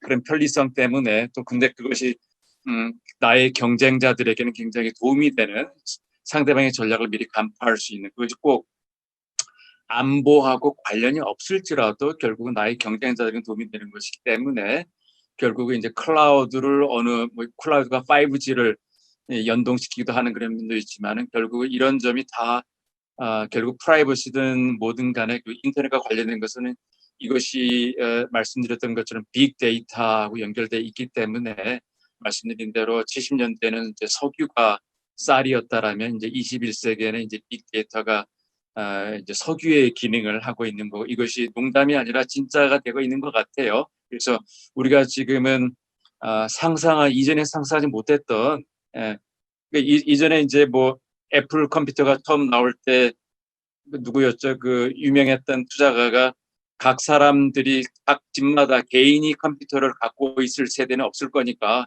컴퓨터에 뭐 투자할 필요는 없다 그랬는데 몇십 년 후에 모든 사람들이 컴퓨터를 다 갖고 있고 심지어는 뭐 몇 개를 갖고 있는 사람도 있게 됐잖아요. 그런 만큼 우리가 이제 상상력을 좀 확대해야 되는 빅데이터가 무엇을 할 수 있는가를 우리가 좀 고민해봐야 되겠고 또 그런 점에서 보면은 이제 우리가 이게 이제 우리 한국에 계신 사업분들, 이 방송을 들으시는 분 중에 이제 안보 쪽에 계시는 분도 뭐 소프트웨어 디벨로퍼 분들 계실 텐데, 우리 한국이 정말로 한국에서 왜 페이스북을 왜 못 만들었을까? 그죠? 한국이 왜 틱톡을 못 만들었을까? 그죠? 저는 이것이 굉장히 어떤 사업, 비즈니스의 어떤 프로핏 이런 이익의 뿐만이 아니라 굉장히 향후 몇십 년에 걸친 굉장히 중요한 어떤 국가가 미래를 선도해 나가는가 여기에 대한 굉장히 중요한 그 함의가 담겨져 있다고 보고 있어요. 그래서 금방 손재건 대표께서 위챗을 말씀하셨는데 중국에서 얼마 좀 살아보신 분들은 다 처음에 이제 위챗을 깔게 됩니다. 근데 위챗을 깔게 되면은 이제 자연스럽게 카카오톡하고 위챗을 비교하게 돼요. 그런데 카카오톡하고 비교해서 위챗이 한 10배 정도는 되게 편리합니다. 위챗만 있으면은 안 되는 게 없어요. 심지어는 뭐 요즘에는 카카오톡이 예를 들면 카카오페이를 한다고 그러는데 어떤 뭐 레스토랑에 가면 카카오페이가 안 된다고 하지 않습니까? 위챗페이는 저기 시골 뭐 농촌에 가도 위챗페이가 다 돼요. 예, 그리고 굉장히 속도도 빠르고 화상통화 음질도 되게 깔끔합니다. 그러니까 심지어는 한국 분이신데 유학을 했다가 중국에 유학을 했다 한국으로 돌아오신 분인데 자신의 모든 한국 분들의 연락처를 카카오톡으로 통일하느냐 위챗으로 통일하느냐 이제 이렇게 하면 한쪽으로 통일하면 편리하잖아요. 그렇죠? 근데 이분은 자신의 모든 한국 지인들을 뭐 가족들을 포함해가지고 이 사람들을 위챗으로 통일시키고 왜냐하면 위챗이 더 편리하니까. 그러면 심지어 각 사람들이 카카오톡을 쓰는 분한테 위챗을 쓰라고 이렇게 하는데 결국 위챗을 쓰게 되면 위챗에다 또 우리가 신용카드를 또 연동을 시킵니다. 그러면 결국 여기에 개인 프라이버시뿐만이 아니라 신용카드 정보 이런 게 다 이제 중국이 갖게 되고 이것이 꼭 안보 문제가 아니더라도 결국 이제 빅데이터 문제가 되고 이거에 대해서 사업적인 어떤 함의가 되는 거죠.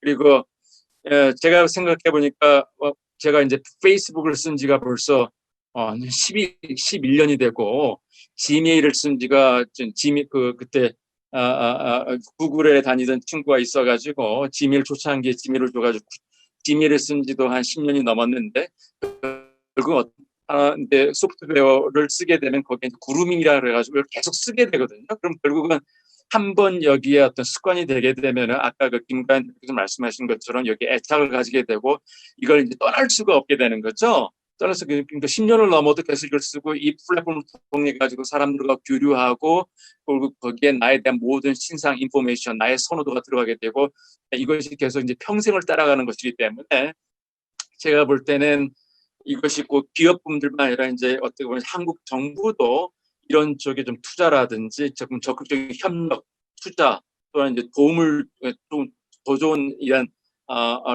이제 인터넷 기반을 둔 이런 스타트업에 물론 한국에도 이제 그런 이제 분당에 여기에 이제 한국의 실리콘밸리라고 하는데 분당이 있고 판교가 있지만은 이런 것을 굉장히 정책 책임을 짓고 계신 분들이 더욱더 관심을 갖고서 현재 신경을 쓰고 있지만은 더욱더 신경을 써가지고 이런 플랫폼들의 어떤 플랫폼 애국지라고 할 수는 없겠지만은 이런 플랫폼들을 외국이 아니라 우리가 갖고 있는 것도 굉장히 중요할 겁니다.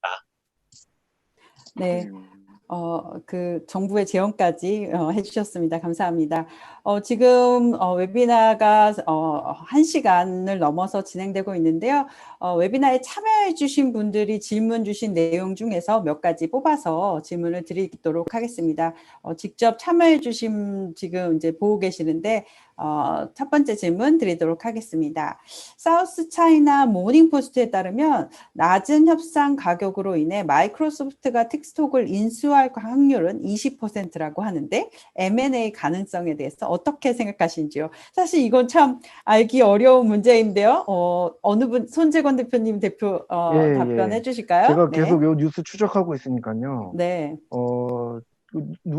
사실 왜 누가 이거를 얘기를 할 수 있겠습니까? 근데 지금 현재는 분위기상 그래도 마이크로소프트가 제일 인수할 가능성이 좀 높다라고 보여지고요. 그리고 왜냐하면은 그냥 돈만 있어서 인수할 수 있는 게 아니고 이 인공지능 기술 있지 않습니까? 그 핵심의 인공지능 클라우드 이 비용 장난 아닌데 이 비용을 대면서 또 기존 사업과 시너지를 날 수 있는 회사가 그나마 지금 마이크로소프트밖에 없지 않느냐라는 얘기가 나오고 있고요. 그리고 이 장님이 그 바이댄스 창업자잖아요. 그 바이댄스 창업하기 전에 마이크로소프트 중국, 차이나, 그 베이징에 차이나에 1년인가 1년 반 정도 엔지니어로 근무를 했어요. 그래서 이게 좀 약간 프렌들리합니다. 마이크로소프트 문화랑. 그래서 그런 것도 조금 좀 작용이 되겠고, 그 다음에 다른 회사보다는 다른 뭐 애플은 뭐 관심 없다고 얘기했지만 다른 실리콘밸리 회사들보다는 마이크로소프트가 그나마 정부에 좀 많이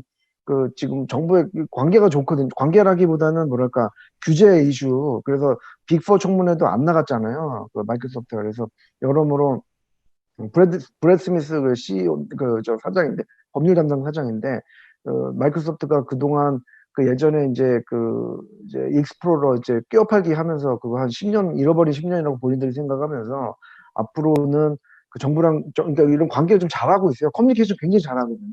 마이크로소프트 같은 경우가. 그래서 그런 것들을 보고 또 선제적으로 대하는 걸 보면 지금 현재 수준에서는 마이크로소프트가 좀 앞서가고 있는 게 아닌가. 근데 오늘 오라클 보도가 나왔잖아요. 그러니까 약간 그 목리를 부리면서 돈을 막 올리고 막. 이게 왜냐면 파드 입장에서는 돈을 자꾸 이렇게 판도도 올려야 되거든요. 그래서 자꾸 참전하는 뉴스가 9월 15일까지 막 나오고 뭐 되지 않을까. 근데 누가 그렇게 될지는 정말 모르는 그런 상황인 것 같습니다. 네, 감사합니다. 두 번째 질문 드리도록 하겠습니다. 중국을 겨냥한 외국 기업 보유 책임법 홀딩 포린 컴퍼니스 어카운터블 액트 통과 후 업데이트 현황이 궁금합니다. 라는 질문 주셨는데요. 네, 아주 전문적인 질문 주셨습니다. 어느 분이 답해 주실 수 있을까요? 외국 기업 보유 책임법. 네, 통과 후. 이 답변 너무 어려우시면 저희가 조금 더 잘 모르겠어요. 네네. 되게 어려운 질문 주셨는데요. 저희가 이 내용은 조금 더 보고 텍스트로 답변 공부하겠습니다. 드리도록 하겠습니다. 네네네. 두 번째 질문, 다음 질문 드리도록 하겠습니다. 미중 갈등으로 실리콘밸리 테크 공룡들의 인도 투자가 늘고 있는데 이에 대한 동향이 궁금합니다 하셨습니다. 예. 그 인도 지오 플랫폼 특히 인도 지오 플랫폼에 투자가 계속되고 있고요. 그래서 왜냐면 인도가 지금 그 지오 플랫폼이 4G LTE를부터 깔았거든요. 그래서 거기에 적자가 심하니까 그 스테이크 20% 정도를 이렇게 좀 팔다고 했는데 거기에 지금 페이스북 그다음에 페이스북, 구글, 퀄컴 인텔, KKR, 이제 사모펀드, KKR, 그 다음에 서버린 웰스 펀드라고 하는 사우디 펀드에서 엄청나게 들어갔거든요. 그래서 지금 중국이 막히면서 인도가 성장을 하고 인도 실리콘밸리에서 기업들이 이제 투자하려는 이유가 인도 넥스트 마켓은 인도 커머스거든요. 그래서 인도 아까 이제 위챗 같은 경우는 이게 앱으로 다 되잖아요. 그래서 인도 커머스, 그 다음에 인도 핀테크, 결제 이거를 결합할 수 있는 게 어차피 모바일 아니냐. 그래서 지오 릴라이언스 자회사인 지오 플랫폼에 지금 엄청나게 투자가 들어가면서 넥스트 빌리언이 10억, 넥스트 10억을 지금 구글 계획인데 그거를 인도다라고 보면서 지금 그쪽으로 투자를 많이 하고 있습니다. 네, 감사합니다. 다음 질문 드리도록 하겠습니다. 아까 잠시 우리 센터장님 소개해 주셨는데 바이든 당선 시 미중 관계가 원만히 유지될 수 있을까요? 중국이 미국에 보복을 하지 않을까요? 라는 질문 주셨습니다. 중국이 미국에 보복을 한다는 게 어떤 뜻인지. 미국 제품을 금지한다거나 이제 예를 들어 애플의 판매 금지라던가 이런 것들을 말씀하고 계십니다. 애플 같은 경우는 이제 거의 100%를 이제 중국에서 생산하고 아시겠지만 생산하고 있지 않습니까?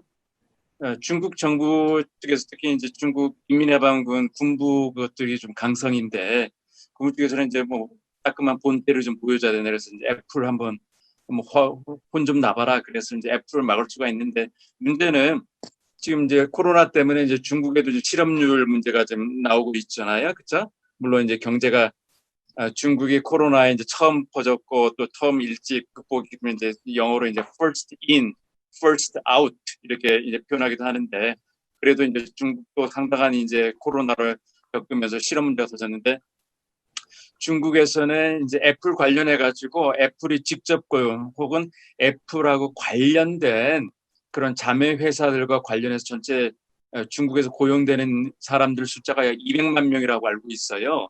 그래서 만약에 애플을 셧다운하게 될 경우에는 결국 중국인들 200만 명의 먹을거리를 또 챙겨줘야 되거든요.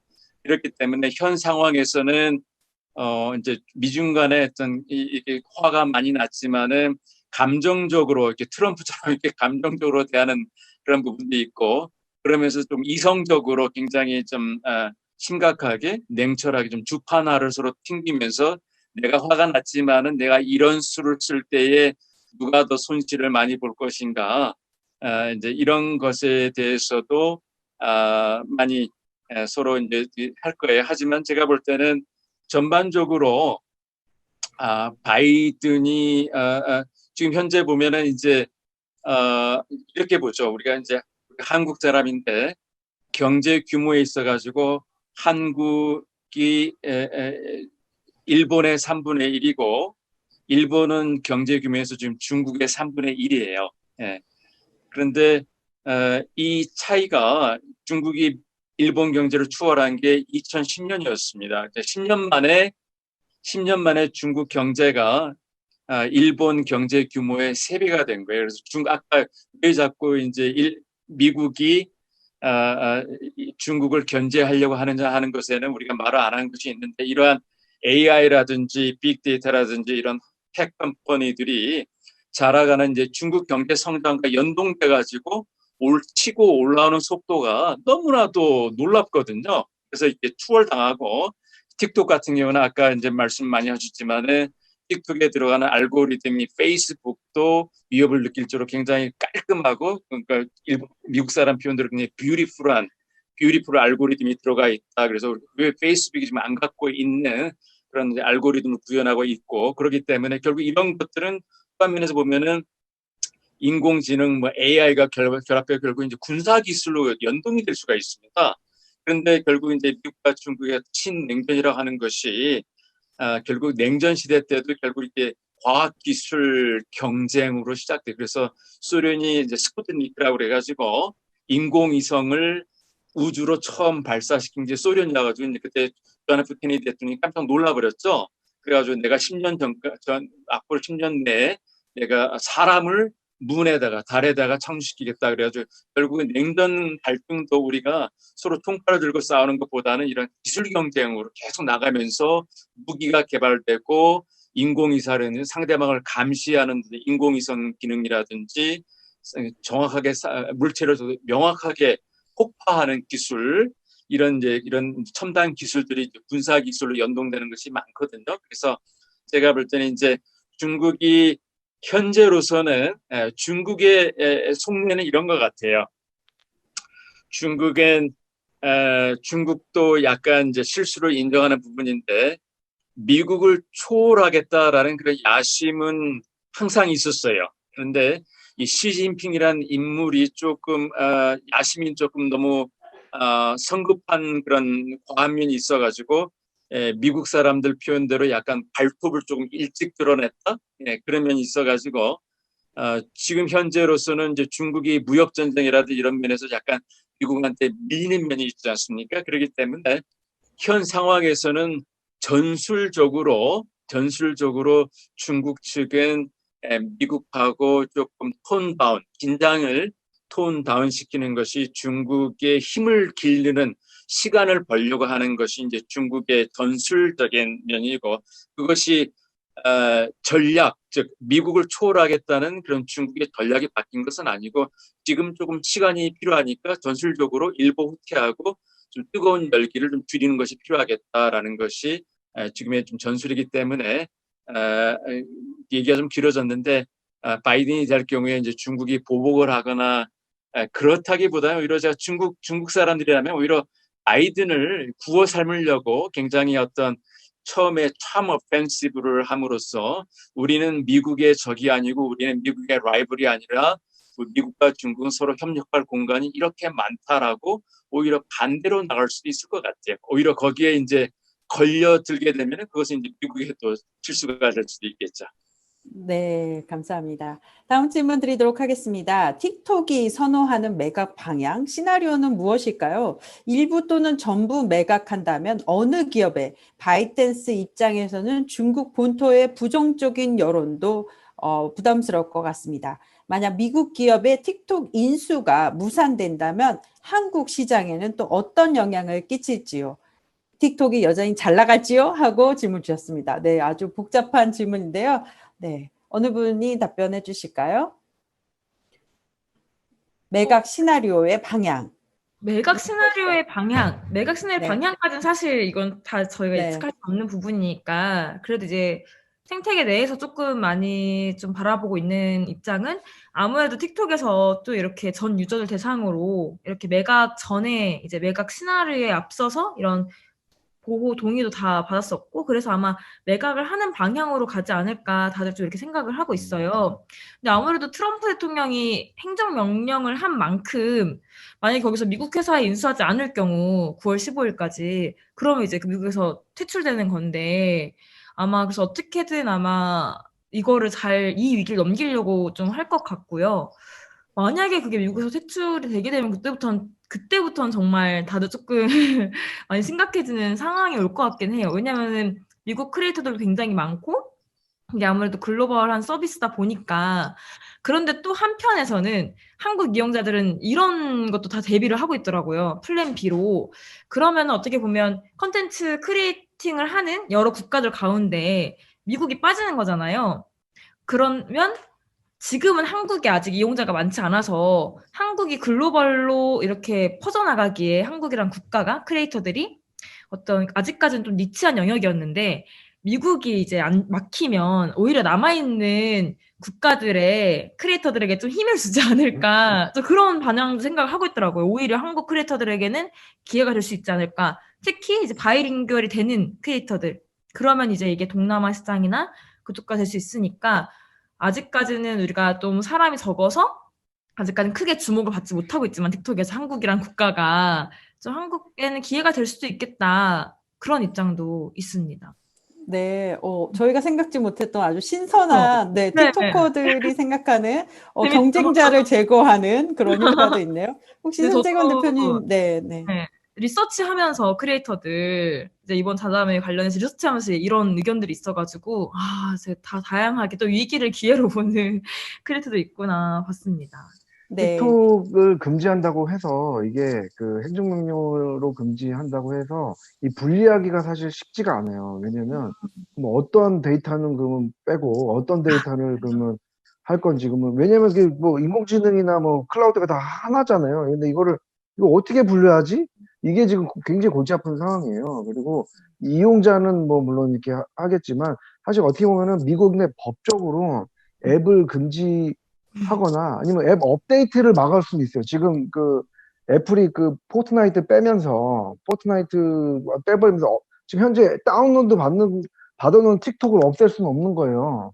그 금지한다고 해가지고 너 여기 있는 거 제 의무적으로 삭제해야 될 그건 아니에요. 그냥 업데이트가 안 되면서 이제 그 패치가 안 되는 거죠. 이러면서 이제 자연적으로 뭐 하게 될 텐데 어쨌든 그럴 만한 근거도 굉장히 부족하거든요. 만약에 그 행정 매각이 안 된다고 하면은 상당히 좀 골치 아픈 상황이 그 계속 되고 왜냐면 그 법률적으로 막 소송 걸 수도 있거든요. 이렇게 되면은 사실 생각보다 쉽지 않은 상황이에요. 근데 뭐 그걸 그래서 마이그레이션 할 수 있는 능력과 이런 게 가지고 있는 대기업일 수밖에 없고 그래서 이제 좀 뭐 마이크로소프트가 이게 계속 얘기가 나오는 거고 아까도 말씀드렸지만 그건 진짜 끝까지 지켜봐야 되는 어디로 튈지 모르는 그런 상황은 확실한 것 같아요.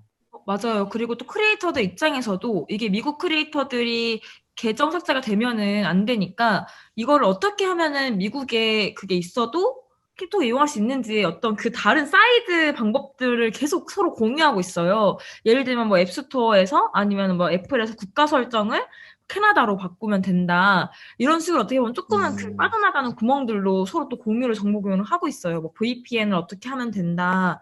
그런 것도 되게 적극적으로 서로 공유하고 하고 있기 때문에 되더라도 아마 캐나다로 우회를 하거나 해서 이용할 사람들은 이용을 하지 않을까 그런 생각이 어, 듭니다. 그렇게 되면 틱톡은 여전히 잘 나가겠네요. 네. 근데 틱톡 요즘 나오는 얘기가 이제 틱톡 대체하기 힘들다 이런 얘기도 많이 나오는 게 당분간은 물론 이제 영원히 그러진 않겠지만 그래서 이 시간을 버는 거죠. 그리고 뭐 페이스북이 원래 그 뮤지컬리 이게 저걸로 인기 있었거든요. 제가 그때도 봤었어요, 뮤지컬리. 근데 인기도 한국에서도 좀 인기 있었어요, 뮤지컬리가. 그거를 이제 마크 자커버그가 아주 그 알렉스 주라고 하거든요. 그 뮤지컬리 창업자인데 상하이 출신인데 아주 거절할 수 없는 금액을 냈다 해가지고 인수하려고 했는데 그걸 거절하고 그 바이트댄스로 갔어요. 그래서 아까 이성현 소장님 말씀을 하셨듯이 이게 사실 그 바이트댄스 장이밍도 그렇고 이 알렉스 주도 그렇고 이 중국 젊은 친구들 30대잖아요. 30대 젊은 친구들의 글로벌 야심 이게 이제 우리가 이제 미국을 넘어서겠다. 그리고 그런 우리가 인구가 몇 명인데 지금 우리가 지금 인구가 몇 명인데 이걸로 가지고 뭔가 글로벌 짱 먹어야 되지 않느냐라는 그런 야심과 그다음에 그거 아까 이제 말씀하셨지만 그 틱톡의 세콰이어나 굉장히 미국 자본이 굉장히 많이 들어가 있어요. 소프트뱅크도 들어가 있고 그래서 그런 자본 그다음에 중국 정부의 그런 뭐랄까 서포트 이런 것들이 합쳐져 가지고 이제 틱톡이라는 저 바이트댄스라는 그런 어마어마한 앱이 나온 거죠. 그래서 아까 이선 선생님이 말씀하셨듯이 우리가 그 한국 입장에서 보면은 이제 글로벌 얘기를 많이 하잖아요. 글로벌 진출도 많이 하고 우리가 그런 얘기 많이 하는데 결국은 그 야심의 크기가 우리 한국 물론 이제 우리도 뭐 능력도 있고 훨씬 더 잘하는 앙트프레너들이 많은데 중국 애들보다 우리가 야심의 크기가 좀 작지 않나라는 그런 생각도 조금 해본 적이 있습니다. 네, 감사합니다.